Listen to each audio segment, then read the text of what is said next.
rubber బొమ్మ నిన్ను కని పెంచిన అప్పెవరమ్మ బ్రహ్మను మించిన మొనగాడమ్మ ఆ మహనీయుని చూడాలే గమ్మున చెప్పవెలి చిరునామా మీ అయ్యేనా కాగల మామ నేనే ఆయన కాళ్ళను కడిగి పిల్లని ఎమ్మని అడగాలే కొంపలు ముంచకే వంపుల పాప అమ్మమ్మో కళ్ళను చూస్తే కాళ్ళే వణికి కాళ్ళను చూస్తే కళ్ళే తిరిగి ఏమైపోతామో మత్తును రేపే మహారాణి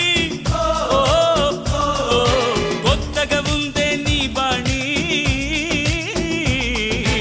ఔరా లేలా ఇది హౌరా మేళా నిలబడతేరా అది అమ్మడి స్టైలా కదిలే వెన్నెల శిల్ప